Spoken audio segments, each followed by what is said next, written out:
पहले आसमान पर, दूसरे आसमान पर, तीसरे आसमान पर, तफसील लंबी है।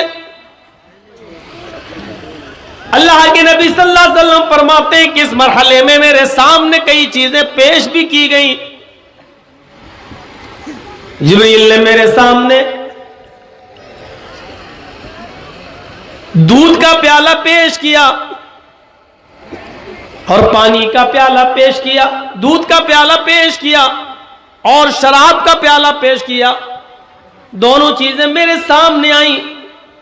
लीजिए, आपको जो पसंद है वो ले लीजिए। अल्लाह के नबी फरमाते हैं कि मैंने दूध का प्याला उठा लिया और मैंने पी लिया। एक हदीस के अंदर आता है, अल्लाह के नबी फरमाते हैं कि मेरे सामने 3 प्याले रखे गए, एक में दूध था, एक में शराब और एक में पानी। और मुझसे कहा गया कि जो पसंद आए वो ले लीजिए, वो पीजिए। ये मेरी मेहमान नवाजी की जा रही है सफर मेराज पर। नबी अकरम फरमाते हैं कि मैं बड़े शक व शुबे में था कि मैं पानी का प्याला ले लूं या दूध का। शराब के बारे में तो मैंने कभी सोचा भी नहीं था, मैं दूध पीऊं या पानी। मैं भी शक व तजज्जुब में था कि दूध का प्याला उठाऊं या पानी। मेरी नजर आसमान की तरफ बढ़ी। मैंने देखा कि एक फरिश्ता आसमान पर कुर्सी लगाए बैठा हुआ है। एक फरिश्ता आसमान पर कुर्सी लगाए बैठा हुआ है और वो बुलंद आवाज में कह रहा है, इन अखज़ल माअ गरिक़ व गरिक़त उम्मतुहु। अगर इस बंदे ने मोहम्मद ने पानी का प्याला उठाकर पी लिया तो खुद भी डूबेगा और इसकी पूरी उम्मत डूब जाएगी। व इन अखज़ल खम्र गवत उम्मतुहु।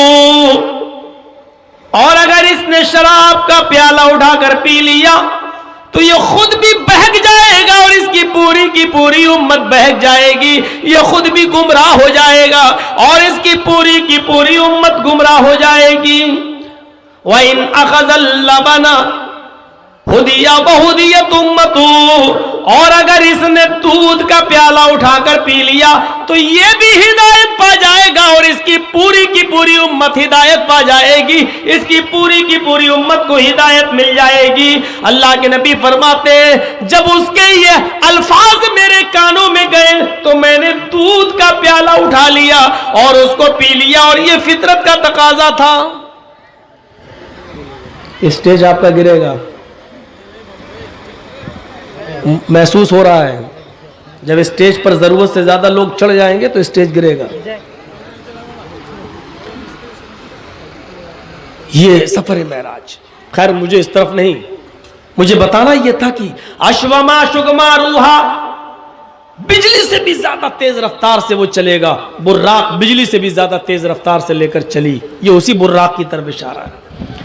और वो बुर्राक कहां से आएगी और किसको मिलेगी, इन 2 जुमलों में ये पेश किया गया है।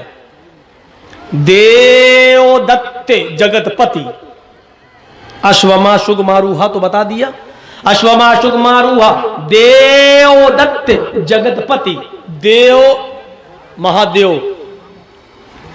अल्लाह के जगह पर यह लफ्ज इस्तेमाल किया गया। दत्त के माना देगा, देवदत्त अल्लाह देगा।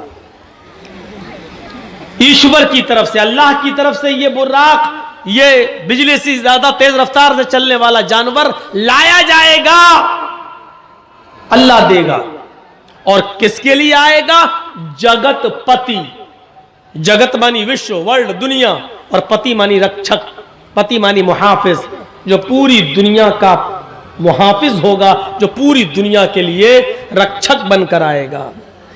जगत पति मैंने कई जलसों में बताया है, यहां तो 20 साल से नहीं आया।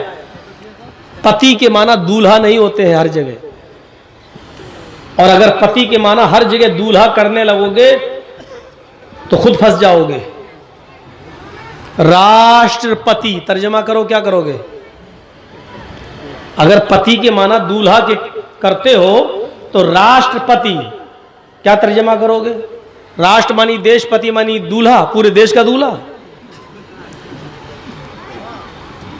एपीजे अब्दुल कलाम भी रह चुके हैं, वो तो एक औरत के दूल्हा नहीं थे, पूरे देश के क्या दूल्हा होंगे। हर जगह दूल्हा नहीं होता है। राष्ट्र मानी, देशपति मानी, रक्षक, देश का रक्षक, पूरे देश की बागडोर जिसके हाथ में हो, संभाले हुए हो। सेनापति क्या तर्जमा करोगे? सेना का दूल्हा, सेना, फौज, पति, मुहाफिज, पूरी फौज की जिम्मेदारी जिसके ऊपर डाल दी जाए, फौज का जिम्मेदार, फौज का मुहाफिज। अपने जुमलों पर गौर करो, कहते नहीं वो आदमी बड़ा लखपति है, बड़ा करोड़पति है, तो क्या तर्जुमा करोगे? लखपति का मतलब 1 लाख औरतों का मालिक, 1 लाख औरतों का दूल्हा। करोड़पति का मतलब 1 करोड़ औरतों का दूल्हा। कहीं बोल मत दीजिएगा ना तो दिन में ऐसी सैंडल मारेंगे कि दिन में ही तारे नजर आएंगे। लखपति का मतलब जिसको लाखों रुपया दे दिया गया हो और उसका वो मालिक हो। करोड़पति का मतलब करोड़ों का मालिक हो। दूल्हा को पति इसीलिए कहा जाता है क्योंकि वो अपनी बीवी की इज्जतो आबरू का मालिक हो जाता है, उसका मुहाफिज हो जाता है। उसने किसी की लड़की से निकाह करके अपनी पत्नी बना लिया और खुद उसका पति बन गया। अब उसके एक एक हिस्से का वो मुहाफिज है। उस खाने का, पीने का, बीमार हो जाए तो उसका इलाज, उसका कपड़ा, हर चीज का वो जिम्मेदार हो गया है।